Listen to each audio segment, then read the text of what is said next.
Dans notre circuit élémentaire, en plus du générateur de tension et des résistances, on peut insérer d'autres éléments, tels que bobines ou condensateurs. Pas de facéties, s'il vous plaît, ceci est un cours de haute électricité. Alors, qu'est-ce au juste un condensateur? Supposez que vous ayez deux minces feuilles de métal, que vous mettez l'une en face de l'autre et que vous branchez comme ceci sur votre source de tension. Celle connectée au pôle plus va perdre des électrons, c'est-à-dire qu'elle va se charger positivement. L'autre, au contraire, va récupérer des électrons.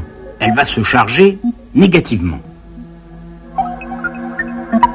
Cela s'arrête au bout d'un certain temps, et on dit que le condensateur est chargé. Les électrons en surnombre d'un côté voudraient bien aller de l'autre côté, mais il n'y a pas de conducteur, ils ne peuvent pas passer.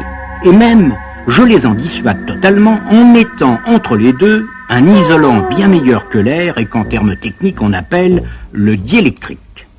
Un condensateur, c'est donc un sandwich au diélectrique, entre deux tranches métalliques, le tout souvent mis en rouleau pour que ça prenne moins de place. Dans la vie courante, il ressemble à ceci. Mais, direz-vous, où est l'intérêt de mettre dans un circuit des machins qui vont empêcher le courant de passer? Empêcher le courant de passer, là, il faut voir.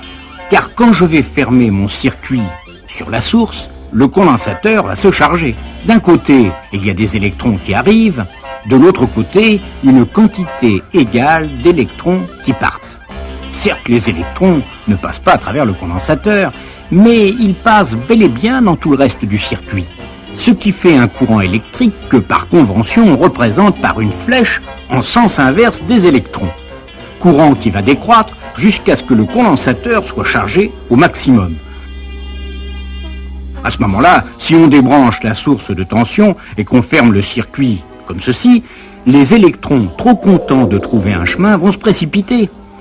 Ce qui refait un courant électrique, mais dans l'autre sens, courant qui va décroître jusqu'à ce que le condensateur soit déchargé. Et l'on peut recommencer.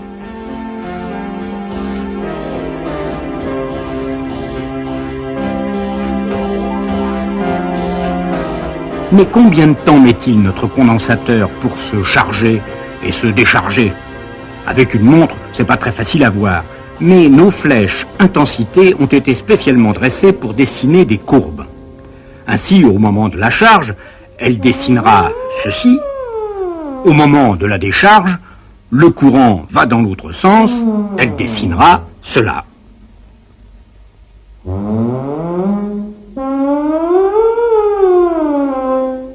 Le temps que met un condensateur pour se charger et se décharger dépend de la résistance en série dans le circuit, mais il dépend aussi de ce qu'on appelle la capacité du condensateur.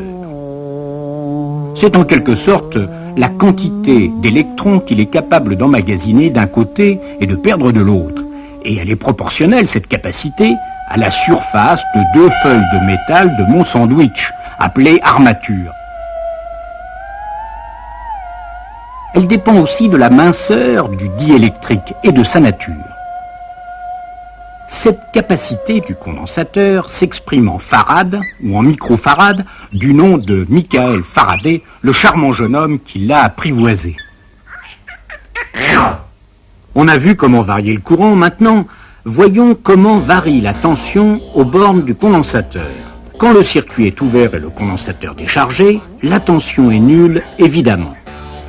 Dès que le condensateur est chargé, le courant ne passe plus, la tension est maximum et égale à celle de la source. Comme vous le voyez, courant et tension ne varient absolument pas en même temps. Le maximum de courant intervient toujours avant le maximum de tension. Aux bornes d'un condensateur, le courant maximal est en avance sur la tension maximale, mais on en reparlera. Ainsi, on peut dire que le condensateur, comme sa copine la bobine, un peu de sérieux quand même, je vous prie, que le condensateur, dis-je, est un monsieur qui s'intéresse aux variations. Soit que la tension de la source varie brusquement, comme dans nos expériences, soit surtout qu'on ait affaire à une source alternative, ce qui est le cas très souvent dans la vie courante.